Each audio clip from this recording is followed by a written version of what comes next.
ఈరోజు మరొక ఇంట్రెస్టింగ్ వీడియోతో మేము ముందుకు వచ్చేసాను. సామ్సంగ్ గెలాక్సీ ఎం సిరీస్, దీంట్లో M51 ఎంత పెద్ద సక్సెస్ నేను మీకు స్పెషల్గా చెప్పాల్సిన అవసరం లేదు. సో కన్సిడరేషన్ దాని సక్సెసర్ కింద మన ముందుకి M52 5G మొబైల్ ఫోన్ని మొన్న రీసెంట్గా లాంచ్ చేయడం అయితే జరిగింది. ఆల్మోస్ట్ 10 days నుంచి అయితే నేను దీన్ని యూజ్ చేస్తున్నాను. సో ఈ యూసేజ్లో నాకు అనిపించినటువంటి పాజిటివ్ ఎలిమెంట్స్ ఏంటి, నెగిటివ్ ఎలిమెంట్స్ ఏంటి, ఆ బడ్జెట్ సెగ్మెంట్లో ఈ మొబైల్ ఫోన్ని పర్చేజ్ చేయొచ్చా చేయకూడదా అనే దాని గురించి డీటెయిల్డ్గా ఈ వీడియోలో మీతో నేను డిస్కస్ చేయబోతున్నాను.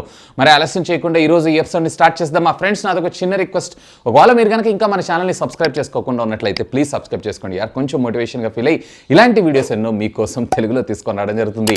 Hi, this is Vasu again signing in. Welcome to my channel VaasuTechVlogs. So first positive elements గురించి మనం మాట్లాడుకుందాం. ఫార్మ్ ఫ్యాక్టర్ నిజంగా శాంసంగ్ మొబైల్ ఫోనేనా అన్న విధంగా మనకి ఇది చాలా స్లిమ్ అండ్ స్లీక్గా మనకు రావడం జరుగుతుంది. ఈవెన్ ఇది వచ్చేటప్పటికి మీకు అరౌండ్ 171 grams దాకా మనకు రావడం జరుగుతుంది. నిజంగా చాలా light in weight and slim and స్లీక్గా మనకు రావడం జరుగుతుంది. Compact mobile phones, light weight mobile phones ఎవరైతే ఇష్టపడుతుంటారో ఖచ్చితంగా వాళ్ళైతే దీనిపైన ఒక లుక్ వేయచ్చు. అఫ్కోర్స్ ఇదే ఫార్మ్ ఫ్యాక్టర్లో వీళ్ళు బాగా కాన్సన్ట్రేషన్ చేసిన విషయం ఏంటంటే, ఈవెన్ ఇది మనకి స్లిమ్ అండ్ స్లీక్గా తీసుకొస్తున్నా కానీ బ్యాటరీలో కూడా వీళ్ళు ఎక్కడా మనకి కాంప్రమైజ్ అయితే అవ్వలేదు. 5000 mAh of the battery whole day. ఒకవేళ నేనైతే హ్యూజ్ హెవీ యూజర్ని, ఆల్మోస్ట్ ఎప్పుడు ఇన్స్టాగ్రామ్ అలాగే ట్విట్టర్ వీటన్నిటిలో యాక్టివ్ ఉంటాను. సో నాకు వచ్చేటప్పటికి అరౌండ్ 1 day బ్యాటరీ బ్యాకప్ ఇచ్చింది ఆరామ్సే. ఒకవేళ మీరు కనుక యూజ్ చేస్తున్నారు అన్నట్లయితే కనుక 2 days దాకా మీకు బ్యాటరీ బ్యాకప్ వచ్చేటువంటి అవకాశం ఉంది. సో ఫార్మ్ ఫ్యాక్టర్ వైజ్గా, ఈవెన్ ఫార్మ్ ఫ్యాక్టర్లో కూడా వీళ్ళు బ్యాటరీ కూడా కాంపాక్ట్ తీసుకొని రావడంలో ఖచ్చితంగా వీళ్ళు సక్సెస్ అయ్యారనే మనం చెప్పుకోవచ్చు. ఇక దీంట్లో మరొక ప్రో ఎలిమెంట్ విషయానికి వచ్చారు అన్నట్లయితే కనుక దీనికి సంబంధించినటువంటి ప్రాసెసర్ గురించి మనం మాట్లాడుకోవచ్చు. ఈ బడ్జెట్ సెగ్మెంట్లో ముఖ్యంగా ఆల్మోస్ట్ ఇవాళ రేపు majority of the mobile companies అన్నీ కూడా ఇదే ప్రాసెసర్ని ప్రొవైడ్ చేస్తున్నారు. బట్ శాంసంగ్ నుంచి రావటం, ఎవరైతే శాంసంగ్ లవర్స్, శాంసంగ్ మొబైల్ ఫోన్లో ఇలాంటి ప్రాసెసర్ చూడాలనుకుంటున్నారు ఈ బడ్జెట్ సెగ్మెంట్లో, వాళ్ళందరికీ ఇది గుడ్ డీల్ అనే నా అభిప్రాయం. క్వాల్కమ్ స్నాప్డ్రాగన్కి సంబంధించినటువంటి 778 SoC చిప్సెట్ని మనకి ఇందులో ప్రొవైడ్ చేయడం జరిగింది. అఫ్కోర్స్ ఇది వచ్చేటప్పటికి మనకి 5G సపోర్ట్ చేయడంతో పాటు 5Gలో కూడా మీకు ఇందులో around 11 bands of 5G networks అయితే ఇందులో సపోర్ట్ చేయడం జరుగుతుంది. అఫ్కోర్స్ దీంట్లో వైర్లెస్ కమ్యూనికేషన్ టెక్నాలజీ విషయానికి వచ్చారంటే దీంట్లో వివో వైఫై కాలింగ్ ఉంటుంది and at the same time carrier aggregation కూడా ఉంటుంది.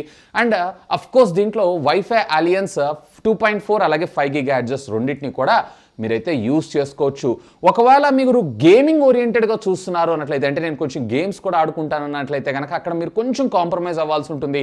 సో ఇది వచ్చేటప్పటికి ఈవెన్ పబ్జీ కావచ్చు, అదేనండి BGMI కావచ్చు, లేదన్నట్లయితే కాల్ ఆఫ్ డ్యూటీ కావచ్చు, మీడియం గ్రాఫిక్స్ని మాత్రం ఇది హ్యాండిల్ చేయగలదు. కానీ హై ఎండ్ గ్రాఫిక్స్కి వచ్చేటప్పటికే ఇదంతా పెర్ఫార్మెన్స్ ప్రొవైడ్ చేసేదైతే ఏం కాదు.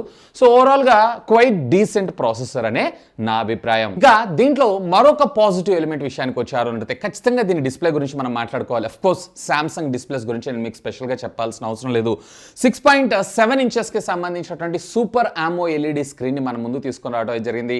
సో ఈవెన్ ఇందులో వచ్చేటప్పటికి మనకి 120 Hz రిఫ్రెష్ రేట్ కూడా మనకు రావడం జరుగుతుంది. డిస్ప్లే పరంగా మాత్రం క్వైట్ ఇంట్రెస్టింగ్. శాంసంగ్ నేను మీకు స్పెషల్గా చెప్పాల్సిన అవసరం లేదు. బట్ ఇందులో మనకు వచ్చేటప్పటికి బ్రైట్నెస్ నిట్స్ ఏవైతే ఇంకొంచెం బెటర్గా తీసుకొచ్చుంటే బాగుండేది. డే లైట్ కండిషన్లో, అది కూడా బ్రైటర్ సన్ డేలో మాత్రం మీకు కొంచెం లైటింగ్ తక్కువ అనిపిస్తూ ఉంటుంది. కానీ రెగ్యులర్గా అంటే నార్మల్ ఇండోర్ లైటింగ్స్ కావచ్చు, లేదన్నట్లయితే నైట్ టైమ్స్ కావచ్చు, ఇది క్వైట్ డీసెంట్ అనే నా అభిప్రాయం. ఓవరాల్గా దీనిలో వచ్చేటప్పటికే మీకు 480 nits ఆఫ్ బ్రైట్నెస్ మాత్రమే రావడం జరుగుతుంది. సో బ్రైట్నెస్ నిట్స్ని ఇంకొంచెం ఇంప్రూవ్ చేసి ఆంబియంట్ లైట్ సెన్సార్ని కూడా తీసుకొచ్చుంటే బాగుండేదని నా అభిప్రాయం. ఎనీవే, సో డిస్ప్లే మాత్రం క్వైట్ ఇంట్రెస్టింగ్. ఈ బడ్జెట్ సెగ్మెంట్లో శాంసంగ్ గురించి నేను మీకు స్పెషల్గా చెప్పాల్సిన అవసరం లేదు. బట్ ఎక్కువగా డే లైట్ వర్కింగ్ కండిషన్లో వర్క్ చేసే వాళ్ళు ఉన్నారు చూసారా, సో వాళ్ళైతే కొంచెం ఇక్కడ అడ్జస్ట్ అవ్వాల్సి ఉంటుంది. ఇక మరొక పాజిటివ్ ఎలిమెంట్ విషయానికి వచ్చారంటే నేను ఇందాక మీకు డిస్కస్ చేసినట్లు దీంట్లో 5000 mAh ఆఫ్ ద బ్యాటరీని మనకు ప్రొవైడ్ చేశారు. So whole day battery backup అయితే నాలాంటి హెవీ యూజర్కి వచ్చింది. ఒకవేళ మీరు కనుక యూజ్ చేస్తున్నారంటే ఆరామ్సే 1.5 day నుంచి 2 days దాకా మీకు బ్యాటరీ బ్యాకప్ వచ్చేటువంటి అవకాశం ఉంది. అఫ్కోర్స్ దీంట్లో కూడా ఒక డిసడ్వాంటేజ్ ఉంది. అది బ్యాటరీ పరంగా కాదు, దీని లోపల ఉండేటువంటి ఛార్జర్ పరంగా. సో దాని గురించి మనం తర్వాత మాట్లాడుకుందాం కాన్స్లో. అండ్ ఇన్ఫాక్ట్ దీంట్లో ఉన్నటువంటి One UI 3.1 ఆపరేటింగ్ సిస్టమ్ ఏదైతే ఉందో చాలా వెల్ ఆప్టిమైజ్డ్. సో మీకు బ్యాటరీ కన్జంప్షన్ కూడా బ్యాలెన్స్డ్గా ఇది కన్జంప్ చేయడం జరుగుతుంది. సో ఓవరాల్గా నాకు బ్యాటరీ పరంగా కూడా క్వైట్ ఇంప్రెస్డ్. ఇక ఇవే కాదు, దీంట్లో మరొక ఫ్యూచర్ వచ్చేటప్పటికి మనకి ర్యామ్ ఎక్స్పాన్షన్ ఫ్యూచర్ని కూడా మన ముందు తీసుకొచ్చారు. సో ఇవాళ రేపు క్వైట్ ఇంట్రెస్టింగ్గా ప్రతి ఒక్క కంపెనీ కూడా వాళ్ళ మొబైల్ ఫోన్స్ అన్నింటిలో ఈ ఫ్యూచర్ని తీసుకొస్తున్నారు. That is nothing but virtual RAM technology. ఇందులో కూడా మీకు వచ్చేటప్పటికి 2 వేరియంట్స్ ఉంటాయి. ఒకటి వచ్చేటప్పటికి 6GB, మరొకటి వచ్చేటప్పటికి 8GB. విర్చువల్ ర్యామ్ టెక్నాలజీ సపోర్ట్తో మీరు అప్ టు 3GB దాకా ఎక్స్పాన్షన్ అయితే చేసుకోవచ్చు. సో నేనైతే వాడాను కానీ, అంటే విర్చువల్ ర్యామ్ ఎక్స్పాన్షన్ ద్వారా నేను వాడైతే చూశాను. అఫ్ కోర్స్ దీన్ని ఆఫ్ చేసుకోవడం చూసాను, కానీ నాకైతే పెద్దగా డిఫరెన్స్ అయితే ఏమనిపించలేదు.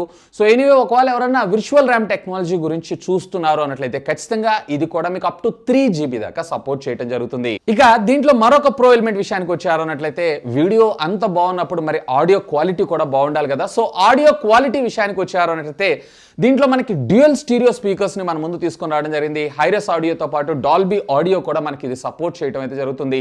సో దీంట్లో మీకు వచ్చేటప్పటికే కింద బాటమ్ ఉండేటువంటి స్పీకర్ ద్వారా అరౌండ్ ఒక 75% ఆడియో అవుట్ వస్తే, వేరే టాప్ ఉండేటువంటి స్పీకర్ ద్వారా ఒక 25% ఆఫ్ ద ఆడియో అవుట్ రావడం అయితే జరుగుతుంది.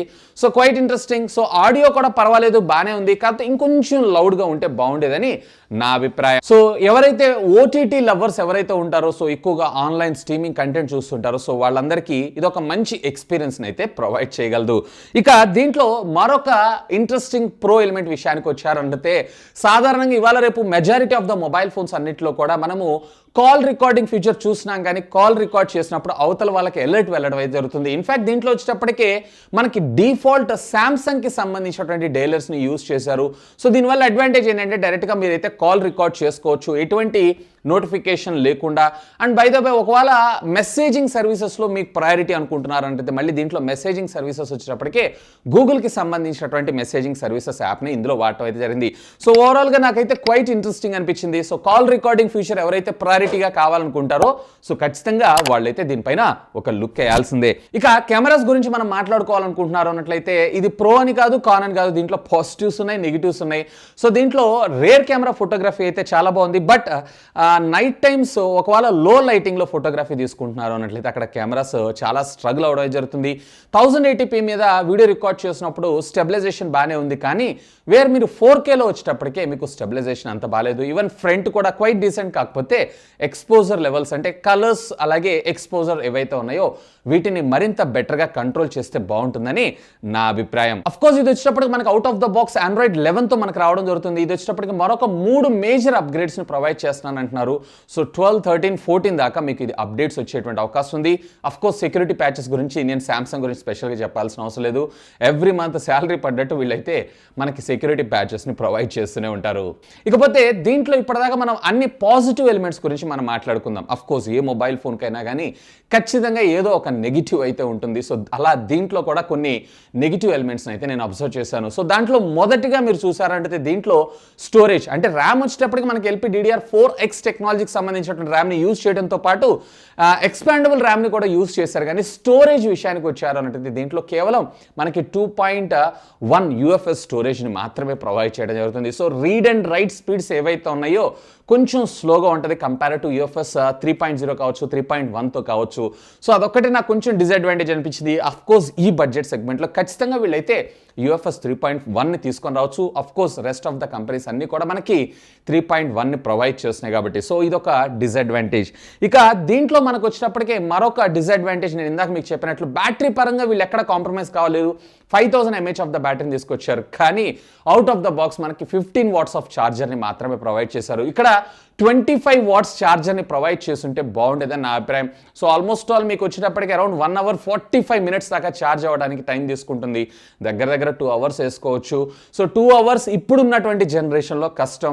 రెస్ట్ ఆఫ్ ద కంపెనీస్ ఏవైతే ఉన్నాయో ఇవన్నీ కేవలం 30 minutesలో 36 minutesలో 100% ఛార్జ్ చేస్తున్నప్పుడు సో ఇదొకటి నాకు డిసడ్వాంటేజ్ అనిపించింది. అట్లీస్ట్ వీళ్ళు 25 watts out of the box provide చేసినా బాగుండేదని నా అభిప్రాయం. అఫ్ కోర్స్ ఫోన్ వచ్చేటప్పటికి మీకు 25 watts సపోర్ట్ చేస్తుంది. ఇక దీంట్లో మరొక నెగిటివ్ విషయానికి వచ్చారంటే దీంట్లో ఏ విధమైనటువంటి PTI స్ప్లాష్ రెసిస్టెంట్ టెక్నాలజీ కానీ లేదు అన్నట్లయితే ఎటువంటి వాటర్ రెసిస్టెంట్ టెక్నాలజీ కానీ లేదు. సో వాటర్లో అంటే వర్షాకాలంలో కొంచెం జాగ్రత్తగా అయితే మనం కాపాడుకోవాలి.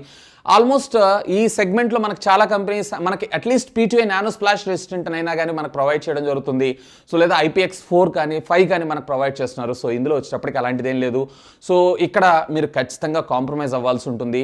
సో ఇది కూడా మీరు ఒకసారి అయితే దృష్టిలో పెట్టుకోండి.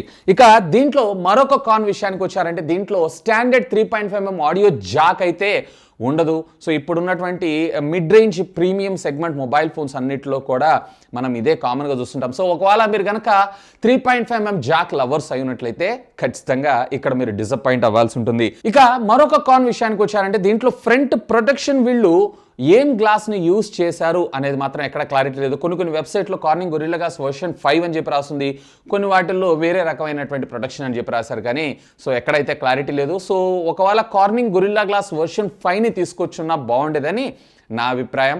సో ఎనీవే ఫ్రంట్ అయితే గ్లాస్ ప్రొటెక్షన్ లేదు. ఈవెన్ వీళ్ళు అవుట్ ఆఫ్ ద బాక్స్ మనకి ఎటువంటి స్క్రీన్ గార్డ్ని కూడా ప్రొవైడ్ చేయరు. సో ఖచ్చితంగా దీన్ని మనం థర్డ్ పార్టీ లేదా జనరల్ మార్కెట్లో దొరికేటువంటి స్క్రీన్ గార్డ్స్ని అయితే యూస్ చేయాల్సి ఉంటుంది. సో ఇది కూడా కొంచెం నాకు డిసడ్వాంటేజ్ అనిపించింది. ఇక మరొక కాన్ విషయానికి వచ్చారంటే ఈ బడ్జెట్ సెగ్మెంట్లో చాలా కంపెనీస్ మనకి అండర్ డిస్ప్లే ఫింగర్ ప్రింట్ స్కానర్ని కూడా ప్రొవైడ్ చేస్తుంది.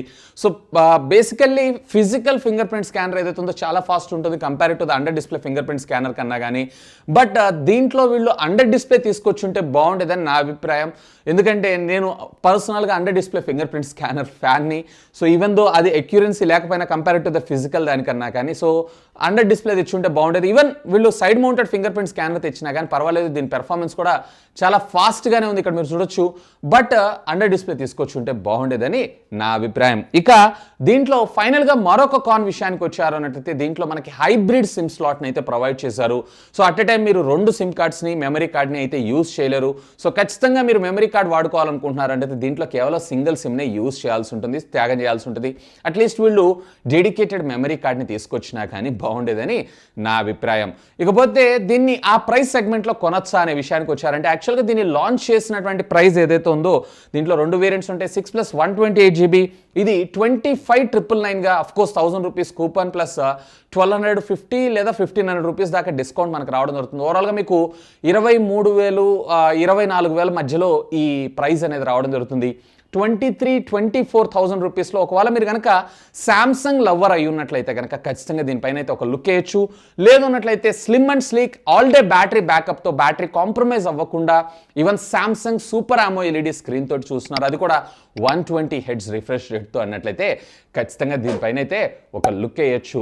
సో దీంట్లో నెక్స్ట్ వేరియంట్ 8 + 128GB వేరియంట్ వచ్చేటప్పటికే మీకు అరౌండ్ 28,000 రూపాయల కూపన్తో 27,000 రూపాయల దాకా వస్తుంటుంది. అప్రాక్సిమేట్లీ విత్ కార్డ్ ఆఫర్స్తో 25,000 బడ్జెట్ రూపంలో మనకి ఈ మొబైల్ అయితే రావడం జరుగుతుంది. సో అక్కడ కూడా ఒకసారి అయితే లుక్ వేయండి. ఇకపోతే ఈ వీడియో కింద ఉన్నటువంటి డిస్క్రిప్షన్లో లింక్స్ని ప్రొవైడ్ చేస్తున్న ఒకవేళ ఈ ఫోన్ పర్చేస్ చేయాలనుకుంటున్నారు అన్నట్లయితే have a look on that. ఇంకా మీకు ఏమైనా డౌట్స్ ఉన్నట్టయితే లెట్ మీ నో, కింద ఉన్నటువంటి కామెంట్ సెక్షన్లో కామెంట్ చేయగలరు.